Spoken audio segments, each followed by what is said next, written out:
आप सभी के एग्जाम नगरी के यूट्यूब स्ट्रीट प्लेटफॉर्म में स्वागत है। जैसा कि आपके लिए एग्जाम नगरी रोज के रोज एक नई श्रृंखला प्रश्नों की एक नई मॉडल पेपर जो आपको आगामी एग्जाम जो आपके दिसंबर माह में प्रस्तावित है या और होने हैं सभी के लिए महत्वपूर्ण श्रृंखला है। अगर आप इनको देख कर जाते हैं तो आपको एग्जाम में बहुत ही अच्छे नंबर आप गेन करेंगे, क्योंकि ये प्रश्न ऐसे ही बनाए गए हैं कि ये प्रश्नों की ये प्रकृति है, ये एग्जाम में बहुत बार रिपीटेड हुए हैं, हर एग्जाम में आए हैं, काफ़ी बार आए हैं, या इनकी आने की संभावना होती है। तो ये ऐसे क्वेश्चन आप सभी के लिए चुन कर लाए जाते हैं। तो आप सभी भाइयों बहनों से एक मतलब एग्जाम नगरी की एक सलाह है, ये रिक्वेस्ट है कि आप सभी, जैसे मैं आप सभी का रोज डेली आपको मॉडल पेपर सीरीज दे रहा हूँ, आपका मनोबल बढ़ा रहा हूँ, आप वैसे ही अपने इस भाई का मनोबल बढ़ाएं। चैनल के आप जो इस परिवार में जुड़ गए हैं, आप हमारा स्लोगन जानते हैं कि एग्जाम नगरी ने ठाना आपको सिलेक्शन दिलाना है free class plus free PDF के माध्यम से। तो आप सभी भाई बहन चैनल को सब्सक्राइब कर लें, बेल आइकन दबा दें, जिससे आपको महत्वपूर्ण क्लासें और उनकी सूचनाएं मिलती रहे। और विद्यार्थी जीवन से कोई भी ऐसी सूचनाएं, चाहे रिजल्ट हो, भर्ती संबंधी हो, नियुक्ति संबंधी हो या आंसर की संबंधी हो, आपको एग्जाम लगी सबसे पहले प्रोवाइड करेगा। तो जल्दी से चैनल को सब्सक्राइब करें, बेल आइकन दबा दें, जिससे आपको सूचना मिलती रहे। और उसके साथ चैनल का ये जो वीडियो इसको काफ़ी शेयर करिए, लाइक करिए, सपोर्ट करिए। एग्जाम नगरी उठाना है, आपको सिलेक्शन दिलाना है। तो इसके तहत हमारे भाई बहन जो अभी जुड़े हुए हैं हमसे, वो चैनल को खूब शेयर करें। जो भाई बहन हमें अभी देख रहे हैं वो चैनल को सब्सक्राइब करें, बेल आइकन दबा दें। चलिए अब स्टार्ट करते हैं जल्दी से। ठीक है, ये हमारे टेलीग्राम चैनल है, ये हमारा जो यूट्यूब का चैनल लिंक क्लास का, ये टेलीग्राम चैनल आपको एग्जाम नगरी आप टेलीग्राम सर्च करेंगे और हमने वीडियो के डिस्क्रिप्शन बॉक्स में भी दे दिया है लिंक, उसको डायरेक्ट आप टिक करेंगे और डायरेक्ट आप क्लास में पहुँच एग्जाम नगरी पे ग्रुप में पहुँच जाएंगे। ठीक है, तो चलिए स्टार्ट करते हैं। चाहे आप इलाहाबाद इंस्टीट्यूट नॉन टेक्निकल दे रहे हो, चाहे इलाहाबाद हाई कोर्ट एमटीएस दे रहे हो, चाहे वीडियो री एग्जाम दे रहे हो, चाहे यूपी ट्रिपल सी का दे रहे हो, या एल टी गेट दे रहा हूँ जिसमें जीएसजी की आती है। ठीक है, तो आपको सभी एग्जाम के लिए बेहतरीन श्रृंखला सीरीज है।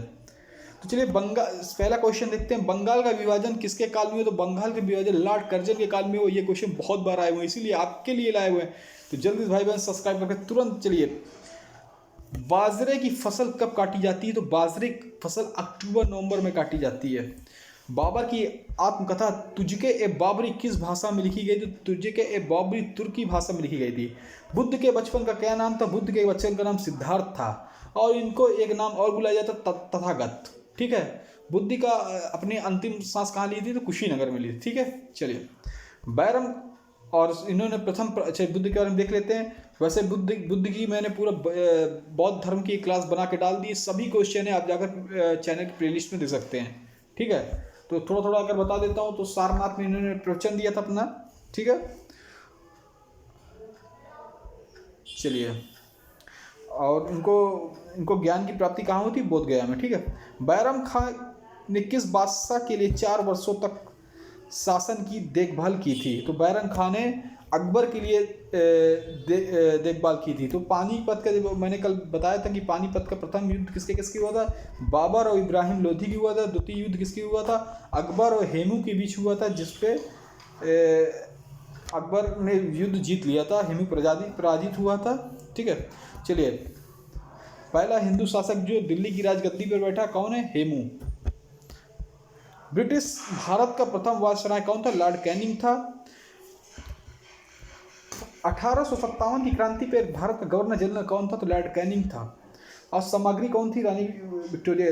ठीक है, और 1857 के क्रांति का जो हुई थी उसमें लखनऊ का नेतृत्व, कानपुर का नेतृत्व और बिहार का नेतृत्व किसने किया? आप कमेंट बॉक्स में कमेंट करेंगे। ठीक है, तो हजरत महल ने लखनऊ का नेतृत्व किया था, रानी लक्ष्मीबाई झांसी का नेतृत्व किया था, डॉक्टर टोपे नानक साहब कानपुर का, और एक कहाँ बसता है? चलिए अब बिहार का आप करेंगे। ठीक है, कमेंट बॉक्स में। चलिए, और रानी लक्ष्मीबाई के लिए एम ह्यूज ने कहा था कि एक मात्र मर्द इनको कहा था। एक ऐसा कुछ सेंटेंस है। ठीक है, किसने कहा था? एम ह्यूज ने कहा था। ठीक है, चलिए भाखड़ नाकल बांध किस राज्य में? तो भाखड़ नाकल बांध जो है पंजाब राज्य में। भारत का पहला उपग्रह कौन है? तो आर्यभट्ट है 1975। भारत का पहला कृषि विश्वविद्यालय कौन सा? तो पंतनगर विश्वविद्यालय। भारत का पहला national park Jim Corbett national park जो 1935 में स्थापित किया गया था। ठीक है। भारत का सबसे लंबा बांध कौन? हीराकुंड बांध है। तो अब हिंदी पे आ जाते हैं, थोड़ा सा वर्णमाला देख लेते हैं, ग्रामर थोड़ा सा वर्णमाला। वर्णों के क्वेश्चन बहुत आता है, तो इसलिए मैंने डिस्क्रिप्टिव टाइप में लाए कि एक थ्योरी है, इससे आप जल्दी से अच्छा समझेंगे। देखिए वर्णमाला के वर्णों के समूह का क्वेश्चन आता है, और कई बार आए कि वर्णों समूह को क्या कहते हैं? तो वर्णों के व्यवस्थित समूह को वर्णमाला कहते हैं। वर्णमाला में कितने वर्ण होते हैं? तो 52 वर्ण होते हैं। और कितने स्वर होते हैं? तो 11 स्वर होते हैं। देखिए इसमें कितने क्वेश्चन आपकी इतनी लाइन में, ये जो है यहाँ से पैराग्राफ स्टार्ट है, यहाँ से यहाँ तक आपके कम से कम 10 से 15 क्वेश्चन बन जाएंगे। तो पहला क्वेश्चन, वर्णों के समूह को वर्णमाला कहते हैं, और इसमें 52 वर्ण होते हैं और 11 स्वर होते हैं। मूल व्यंजनों की संख्या 33 होती है, जबकि कुल व्यंजनों की संख्या 52 होती है। 2 उच्छिष्ट वर्ण होते हैं, 4 संयुक्त व्यंजन होते हैं, 2 अयोगवाह होते हैं। कुल मिलाकर पूरे 52 होते हैं। वर्णमाला के भेद देखिए, वर्णमाला के भेद मुख्यतः 2 भेद होते हैं, एक स्वर एक व्यंजन। क्वेश्चन आ सकता है वर्णमाला के भेद कितने होते हैं? तो 2 होते हैं, स्वर और व्यंजन। स्वर कितने प्रकार के होते हैं? स्वर 3 प्रकार होते हैं। एक हास्य स्वर जिसको लघु स्वर कहते हैं, दीर्घ स्वर, एक प्लुत स्वर। हास्य स्वर जिसे लघु स्वर कहते हैं वो कैसा है? ऐसे स्वर जो बोलने में कम समय लगता है, ऐसे स्वर जिसे बोलने में कम समय लगता है उसको हास्य स्वर कहते हैं, जिनकी संख्या 4 होती है। और वो कौन कौन से? आ, ई, उ और ऋषि। ठीक है, ये हास्य स्वर हैं, जिनको बोलने पूछता है, जिनके बोलने में कम समय लगता है, उनको स्वर को क्या कहते हैं? तो आप कहेंगे हास्य स्वर या लघु स्वर। इनकी संख्या पूछ लेता है कितनी होती है, आप कहेंगे 4। देखिए कितने क्वेश्चन बन गए। ठीक है, और पूछ ले कौन कौन से? तो आ, ई, उ। अगर ऋषि दे दिएगा तो ऋषि कौन सा स्वर है? अगर आ गया 4 ऑप्शन तो आप कहेंगे ये लघु स्वर है। ऐसा एक एक आ पूछ लिया गया, आप आ कैसा स्वर है, तो आप बोलेंगे हास्य स्वर। अब दीर्घ स्वर देखते हैं। दीर्घ स्वर कौन? ऐसे स्वर जिनको बोलने में अधिक समय लगता है, क्योंकि ये बड़े स्वर होते हैं। जिनको बोलने में अधिक समय लगता है उन्हें दीर्घ स्वर कहते हैं। इनकी संख्या 7 होती है, उनकी संख्या 4 होती है, इनकी 7 होती है। इनकी 7 में कौन सा? बड़ा, बड़ी, बड़ाऊ, ए, ओ, आओ, सब बड़े बड़े वाले। ठीक है, इनकी संख्या 7 होती है और इनको बोलने में अधिक समय लगता है। प्लुत स्वर देखिए, प्लुत स्वर क्या होते हैं? इनमें अयोगवाह आते हैं। अयोगवाह कौन से आते हैं? अयोगवाह 2 प्रकार के होते हैं, अंग, आहा। आ को अनुस्वार भी कहते हैं, आहा को अंग को अनुस्वार कहते हैं। अंग को ये है, इसको अनुस्वार कहते हैं। आहा को विसर्ग भी कहते हैं। व्यंजन देखते हैं। जिन वर्णों के ऐसे पढ़ने में आपको बहुत अच्छा लग रहा हो, क्योंकि अगर मैं इस बहुविकल्पित एमक्यू के तरीके क्वेश्चन लाता तो समझ में नहीं आते। इसमें इतने में आप कम से कम 100 क्वेश्चन कर लेंगे। ठीक है, हिंदी के और ज़्यादा।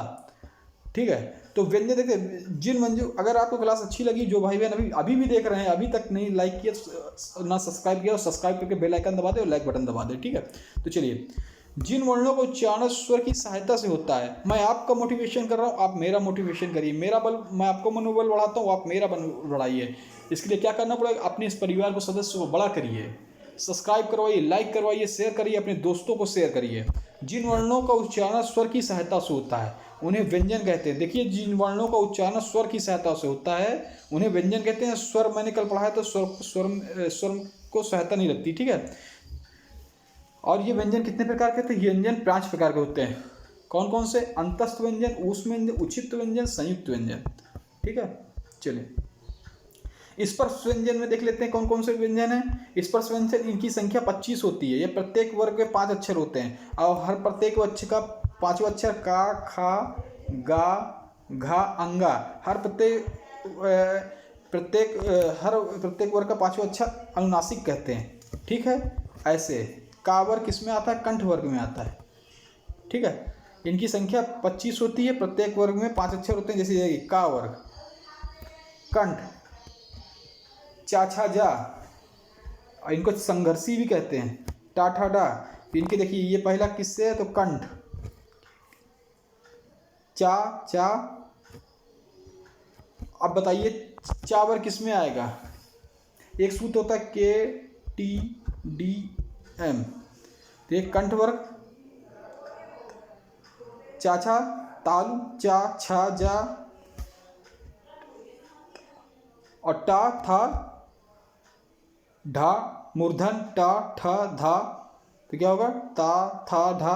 क्योंकि जीभ, रा जैसे रा, ता था, ता वर्ग दंत वर्ग न, ता था दा धा ना, ठीक है। चलिए पा फ ओष्ठ प फ ब, ये सब ओष्ठ में देखिए आ रहा है, तो बोलने से पता चल रहा है।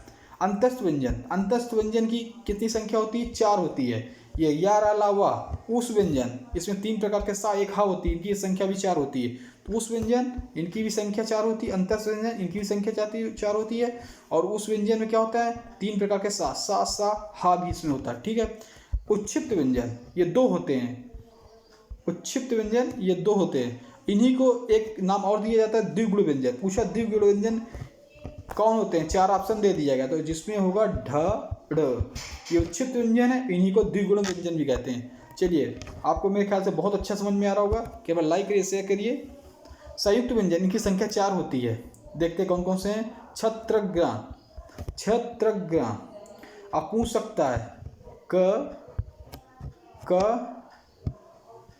क प्लस श, क प्लस श छा बनता है ना, कासा से। त्रा किससे बनता है? ता प्लस रा। ज्ञा ज प्लस इया, ज्ञा। श्रा, श्रा किससे बनता है? ये आप कमेंट बॉक्स में कमेंट करेंगे, ठीक है। चलिए अब साहित्य में थोड़ा सा जाते हैं। किस युग को आधुनिक हिंदी कविता का सिंहद्वार कहा गया है? तो भैया आधुनिक हिंदी की कविता का सिंहद्वार भारतेंदु युग को कहा गया। द्विवेदी युग के प्रवर्तक कौन थे? तो महावीर प्रसाद द्विवेदी थे। हिंदी का पहला सामाजिक उपन्यास कौन सा बनाया गया? तो भाग्यवती। सन 1950 में पहली हिंदी की कविता किसके रूप में मानी जाती है? तो प्रयोगवादी पे। जो हिंदी की कविता किस कविता के रूप में मानी जाती है? प्रयोगवादी। ब्रज भाषा का सर्वोत्तम कवि किसे माना? तो सूरदास जी को। और सूरदास जी अगर भक्ति काल आप पढ़े होंगे हिंदी साहित्य में, जब मैं टीजीटी पढ़ाता हूँ अभी, तो आपने देखा होगा सूरदास जी किसका प्रतिनिधित्व करते हैं? कृष्ण काव्य धारा का, ठीक है। और ये सगुण भक्ति धारा पे आते हैं, ठीक है। चलिए आदिकाल के बाद हिंदी की साहित्य का उदय कब हुआ? तो आदिकाल की हिंदी की साहित्य का उदय भक्ति साहित्य पे हुआ, जिसमें भक्ति काल को 2 भागों में बांटा गया, एक निर्गुण भक्ति धारा, एक सगुण भक्ति धारा। निर्गुण भक्ति धारा पे आपके एक संत काव्य धारा और एक सूफी काव्य धारा। संत काव्य धारा पे कबीर जी प्रतिनिधित्व करते हैं, सूफी काव्य धारा पे जायसी जी, और सगुण भक्ति धारा पे तुलसीदास जी, वे राम भक्ति काव्य धारा के हैं। और सूरदास जी अभी बताया कृष्ण भक्ति काव्य धारा के हैं, ठीक है। निर्गुण भक्ति धारा के प्रमुख कवि अभी बताया हमने कबीरदास जी, और कबीरदास जी किसका प्रयोग करते हैं? संत काव्य धारा का। और इसी पे निर्गुण पे सूफी काव्य धारा भी आती है, उसका कौन से है? मलिक मोहम्मद जायसी। किस काल को स्वर्ण काल कहा जाता है? तो भक्ति काल को स्वर्ण काल कहा जाता है। हिंदी का आदि कवि किसने माना जाता है? स्वयंभू को आदि कवि माना जाता है। आधुनिक काल का समय कब से कब माना जाता है? 1900 से अब तक। जयशंकर प्रसाद की सर्वश्रेष्ठ रचना क्या है? कामायनी है, ठीक है।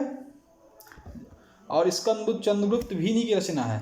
बिहारी ने क्या लिखे? बिहारी ने दोहे लिखे। कबीर किसके शिष्य थे? तो कबीर जो शिष्य थे रामानंद के शिष्य थे। पद्मावत महाकाव्य कौन सी भाषा में लिखी गई? तो अवधी भाषा में लिखी गई।